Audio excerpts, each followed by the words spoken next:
Bonjour tout le monde, on se retrouve aujourd'hui pour un nouvel exercice. On va voir le travail de la coquille.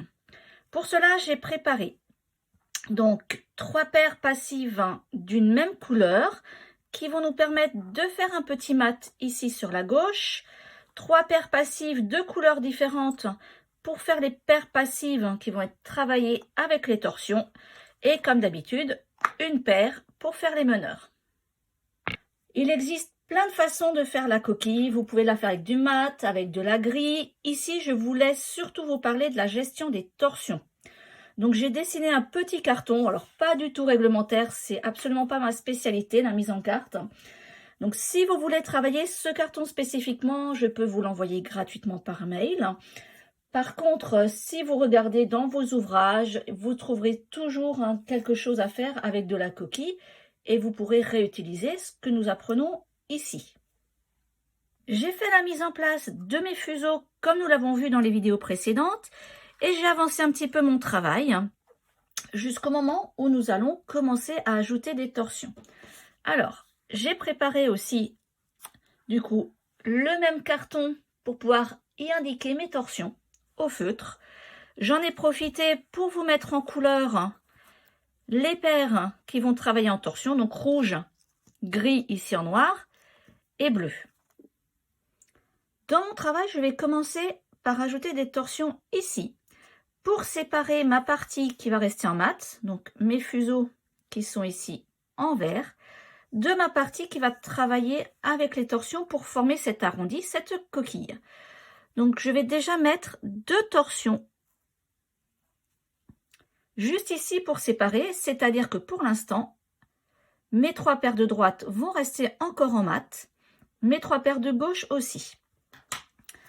Donc, j'ai mes meneurs en blanc, je traverse mes paires vertes, donc en mat, point fermé.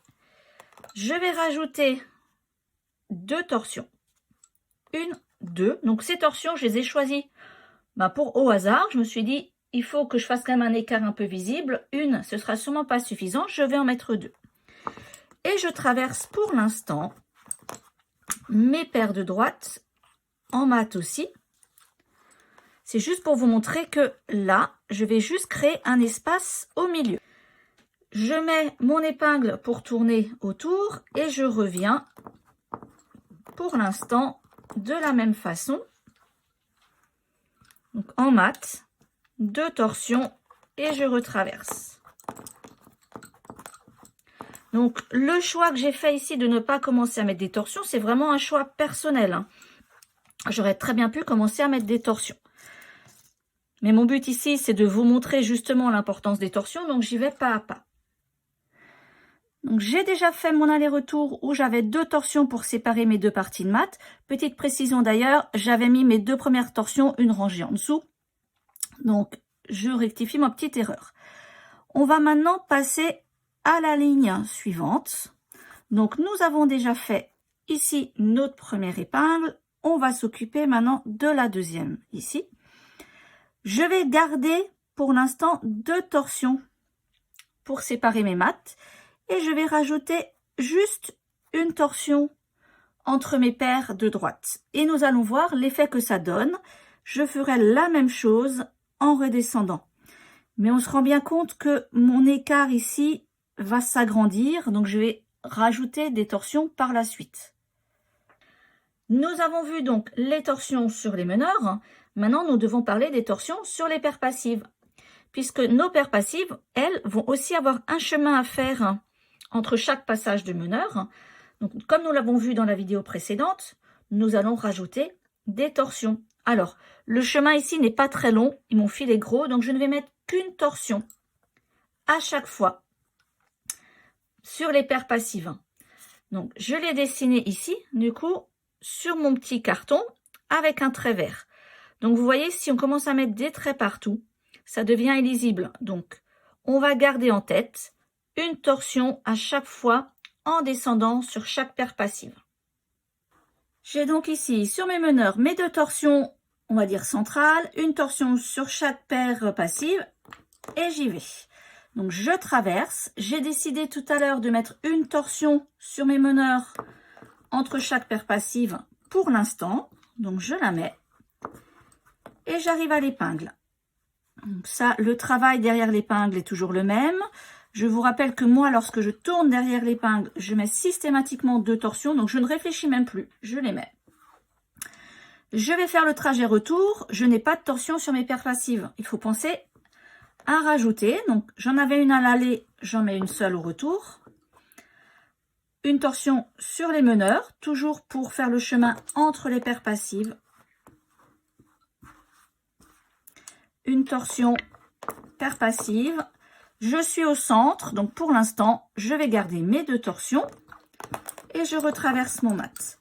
Alors, ce nombre de torsions va varier, que ce soit sur les meneurs ou sur les paires passives, parce que le chemin à parcourir peut être parfois plus long. Alors, sur mon carton, on ne le voit pas bien, mais c'est vrai qu'en général, la paire qui est à l'extérieur va faire un chemin plus long. Pour aller à la 3e épingle maintenant, on va regarder le nombre de torsions. Alors, je vais faire un choix ici de garder 2 torsions au centre pour l'instant, pour que ma paire en rouge ne s'éloigne pas trop. Et je vais par contre rajouter des torsions ici entre mes paires plus à droite. Je vais voir si 2 torsions suffisent. Je peux très bien choisir en faisant le travail d'en mettre 3. Et dans ce cas-là, je rectifierai mon petit carton ici. Parce qu'en fait, on se rend parfois compte en faisant que l'effet visuel qu'on veut ne suffit pas avec 2 torsions. Pareil, là, j'avais mis une seule torsion entre 2 trous d'épingle. Je vais essayer sur ma paire bleue d'en mettre 2. Alors, c'est là que ça se complique un peu. Parce que je vais mettre 2 torsions entre 2 trous d'épingle. Mais une seule torsion au niveau du trou d'épingle, parce que je ne sais pas si vous voyez bien, mais le trajet ici est bien plus long entre 2 épingles.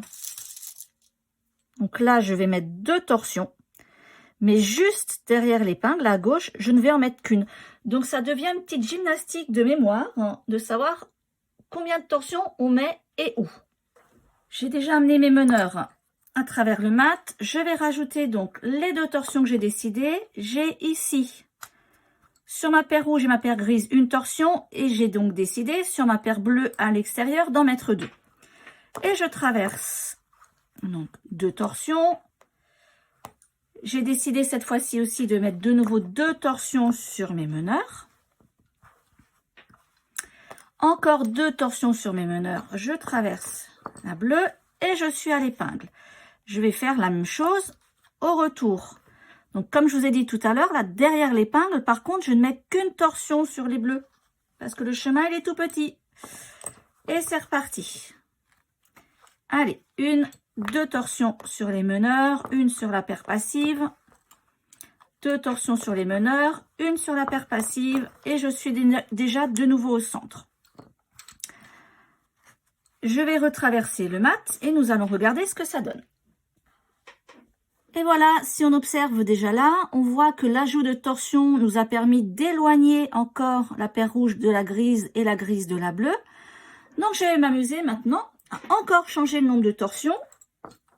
Alors, je retraverse mon mat comme d'habitude. Là, je vous rappelle qu'il n'y a pas de torsion. C'est pas pour rien que je vous l'ai mis dans l'exercice, hein. C'est pour vous habituer à gérer justement les pas de torsion où il y a des torsions. Je vais garder toujours entre mes 2 paquets 2 torsions sur les meneurs. Ça, je ne vais pas le changer. Une torsion sur ma paire rouge, une torsion sur ma grise, 2 torsions sur mes bleus du fond. Je traverse déjà ma paire rouge. Et là, je vais essayer de mettre 3 torsions. 1, 2, 3. Et on va regarder ensemble ce que ça donne. Ça va être la surprise. Et encore 3 torsions entre la grise et la bleue. 1, 2, 3. Donc vous, dans votre exercice, amusez-vous, puisque c'est un exercice justement, à voir ce que ça donne, ces différentes torsions. Si vous avez des fils plus fins, pourquoi ne pas essayer de mettre 4 torsions à certains endroits? Lorsque vous travaillerez une vraie coquille, vous allez voir justement que c'est ça qui va bouger dans vos choix. C'est ce nombre de torsions. Donc sur certains cartons, c'est marqué, sur d'autres, ça ne l'est pas. Donc c'est vraiment à vous de voir ce qui va le mieux, de tester, de le noter pour ne pas oublier le choix que vous avez fait. Puisque effectivement, ça dépend aussi de la taille de vos fils. Évidemment, moi sur mes vidéos, je travaille avec des très gros fils, donc je vais mettre moins de torsion, puisque mes fils remplissent plus l'espace. Et ne pas hésiter par contre aussi à bien tirer. Donc vous voyez, là j'ai encore mis plus de torsion, là j'en ai mis 3. C'est ici, dans mon exercice, le maximum. Ça a encore écarté. Je suis arrivée à la première moitié de ma coquille. Il va falloir maintenant par contre que j'enlève des torsions pour revenir ici, plus bas, là, à une partie de mat. Donc, pour réduire la coquille, on va simplement enlever les torsions au fur et à mesure. Alors, jamais d'un seul coup, hein, évidemment. Donc, sur mes paires passives, il ne va pas y avoir beaucoup de changements. De toute façon, on était à 1 ou 2. C'est surtout sur les meneurs, puisque là, j'avais mis jusqu'à 3 torsions juste avant. Je vais redescendre d'abord à 2 torsions sur 2 passages environ. Et ensuite, je redescendrai à 1 torsion pour revenir carrément au mat que nous avions au départ. Donc, à vous de vous entraîner. 1, 2, hop. Parce que là, tout l'exercice, ça va être effectivement de ne pas oublier de mettre les torsions. Surtout ça. Donc, prenez le temps de bien regarder à chaque fois si vous avez placé vos torsions sur les paires passives. C'est souvent celle-là qu'on oublie. Si maintenant, sur votre paire de meneurs, au lieu de mettre 3 torsions, vous n'en avez mis que 2, c'est pas la peine de tout défaire non plus. La différence ne sera pas forcément très visible. Donc, faites surtout ce travail de mémorisation et de placement de torsion. Donc là, j'arrive déjà presque au bout de ma coquille. Là, je vais plus en mettre qu'une seule sur mes bleus pour réduire le chemin. Mais comme dit, ce que je vous ai montré là, c'est pas non plus, comme on dit, parole d'évangile, hein. Le nombre de torsions n'est pas gravé dans le marbre. Vous pouvez très bien changer ce nombre-là sans aucun souci. Oh, on va en mettre plus qu'une ici déjà.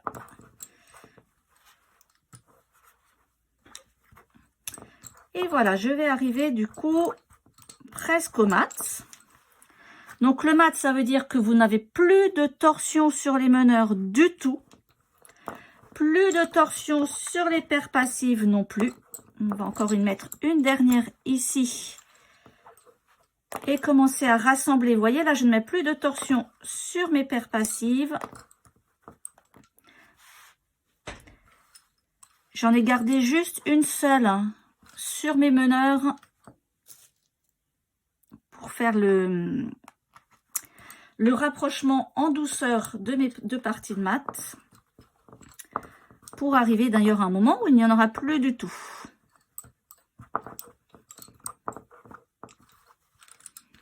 Et là, j'ai enlevé toutes mes torsions et mes paires sont de nouveau en mat. Donc, je vais prendre le temps de mettre en place. Et nous allons regarder ce que ça donne. La première moitié de l'exercice est terminée. On observe bien ici sur la gauche notre mat qui n'a aucune torsion. Et sur la droite, tout le travail des torsions qui a servi à éloigner les paires les unes des autres.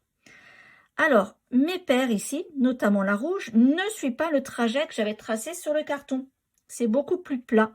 Alors ça, c'est simplement parce que mon choix de torsion a fait que je l'ai moins éloigné du mat. Je voulais faire plus d'éloignement de la paire grise et de la paire bleue. Donc ça, c'est pas grave si vous ne suivez pas au millimètre ce qui est dessiné en dessous. Il faut juste avoir cet effet d'éloignement. Je vous laisse finir du coup cette première moitié et tenter la deuxième moitié de la coquille. Amusez-vous avec les torsions. Et on se retrouve pour la finition qui sera une finition en brode. Et voilà, l'exercice est terminé. J'ai donc fait la deuxième partie aussi avec la coquille.